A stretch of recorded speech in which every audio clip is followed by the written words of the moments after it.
2024 के लोकसभा चुनाव को लेकर बिगुल बज चुका है। चुनावी समीकरण गठबंधन से लेकर सभी दल पक्ष और विपक्ष बनाने में जुट गए हैं। यानी 2024 की जमीन के लिए नेता अपनी जमीन को जोतने मयाने में जुटे हुए हैं।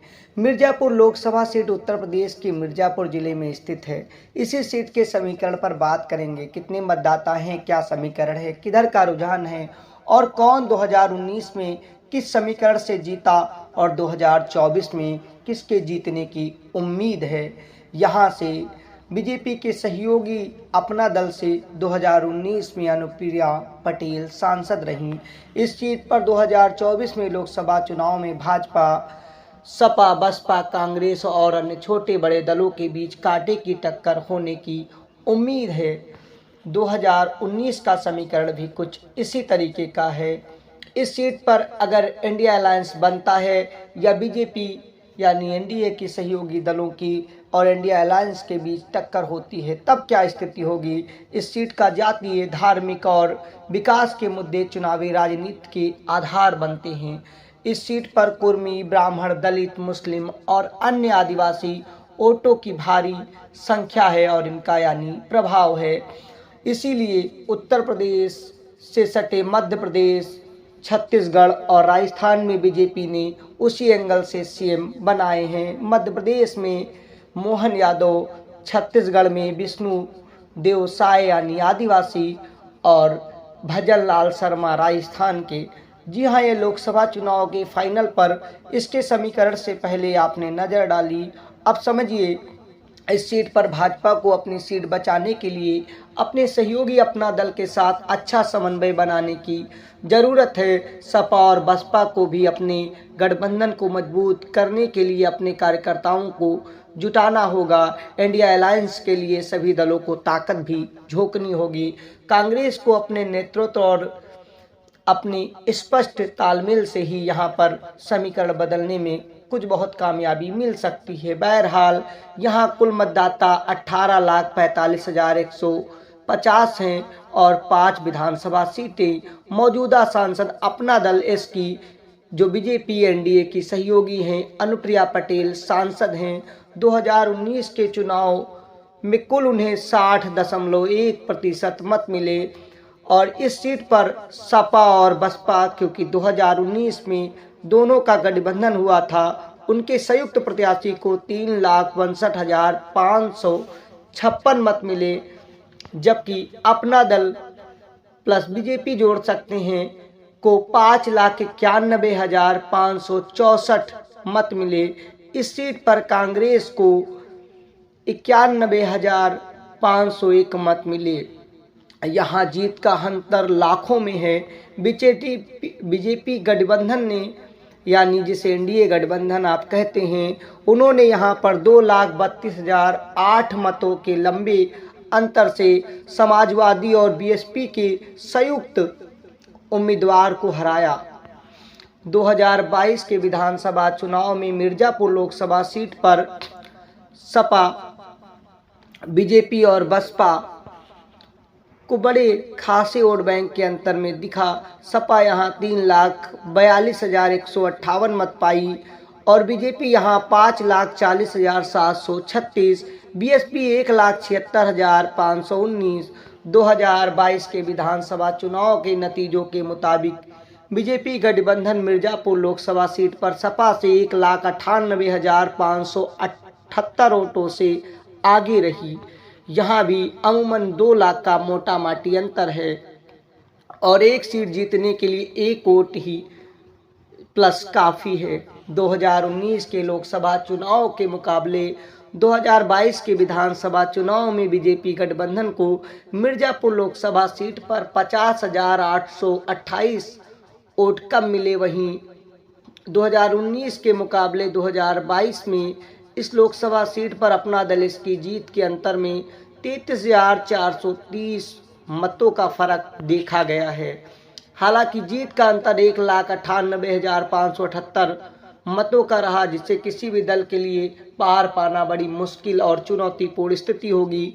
वो भी उस समय जब मोदी लहर पर सवाल बीजेपी मध्य प्रदेश, छत्तीसगढ़ और राजस्थान में पूर्ण बहुमत की प्रचंड बहुमत के साथ सरकार बनाकर सेमीफाइनल 2024 की क्रॉस कर गई है।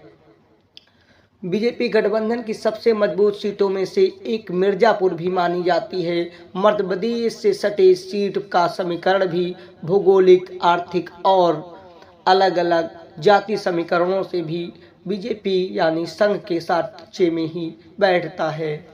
इस लोकसभा सीट पर 2022 के चुनाव में समाजवादी पार्टी को अकेले 3,42,158 वोट मिले, जबकि 2019 के लोकसभा चुनाव में बसपा से गठबंधन के बावजूद समाजवादी पार्टी को 3,62,556 मत मिले, यानी इस बार सिर्फ 17,398 मत कम मिले।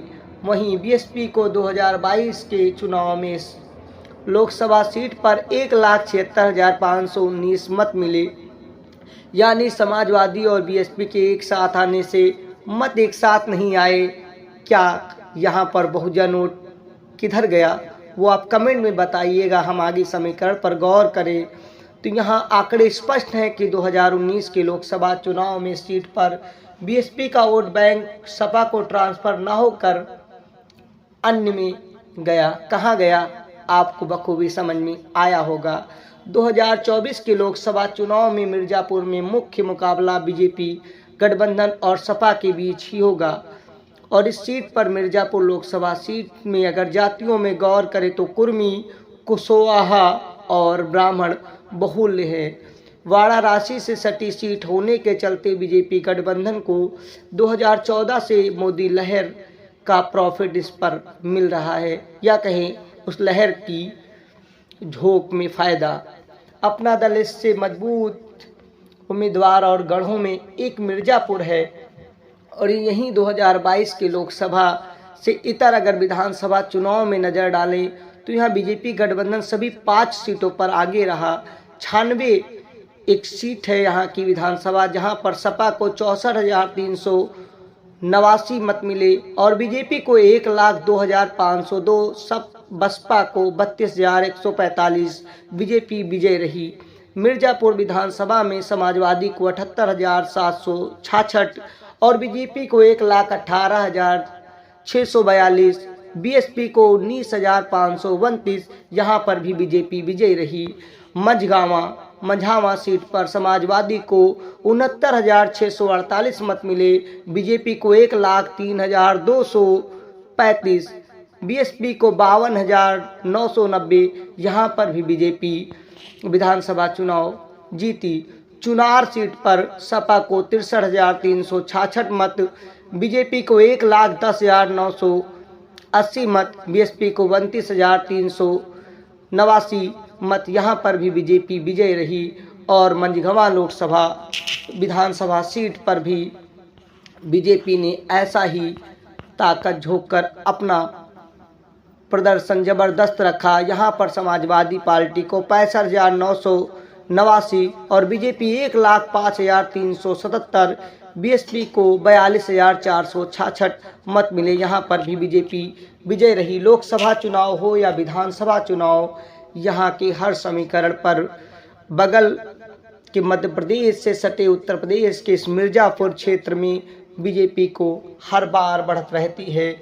2024 के समीकरण जिस समय सेमीफाइनल को क्रॉस कर बीजेपी इसके आसपास मजबूत है और बगल में प्रधानमंत्री खुद लोकसभा के उम्मीदवार हैं और सभाओं का लगातार फायदा सामरिक दृष्टि से और यहाँ पर देवभूमि यानी विंध्यवासिनी का क्षेत्र होने से आर्थिक और आध्यात्मिक दृष्टि से भी इस सीट का बड़ा महत्व है। लेकिन वाकई में क्या आपको लगता है सीट पर बीजेपी के अतिरिक्त कोई अन्य दल कामयाबी पा सकता है? एनडीए के संयुक्त उम्मीदवारों में मजबूत स्थिति भी सीट पर एक मजबूत रणनीति नजर आती है। बहरहाल लोकसभा चुनाव 2024 में कौन प्रधानमंत्री बनेगा, इसकी हम भविष्यवाणी आपके सामने करते भी नहीं हैं। आप समीकरण में कमेंट करके बताइएगा और बताइएगा कि लोकसभा चुनाव में कहां पर आपके हिसाब से, आप जहां के भी मतदाता हैं, कौन मजबूत है, कौन स्थिति है और लोकसभा चुनाव में इस बार कौन कितना ज़्यादा मजबूत और कितने पानी में है, आपके कमेंट और राय की हमें प्रतीक्षा रहेगी। विशाल की रिपोर्ट में आपको ऐसे ही सरल शब्दों में विश्लेषण और जानकारी सिंपल सपाट शब्दों में मिलती रहेगी। विशाल की रिपोर्ट को अगर आपकी इच्छा हो तो लाइक शेयर सब्सक्राइब अवश्य करें, ताकि आपको अन्य लोकसभा सीटों के समीकरण मिलते रहें। हमारी कोशिश है लोकसभा की हर सीट के लॉन्ग और शॉर्ट वीडियो के जरिए हम आपको समीकरणों से अवगत कराएं, फिर आप अपनी समझ से तय करिएगा कौन कहां किस स्थिति में विजेता रहेगा।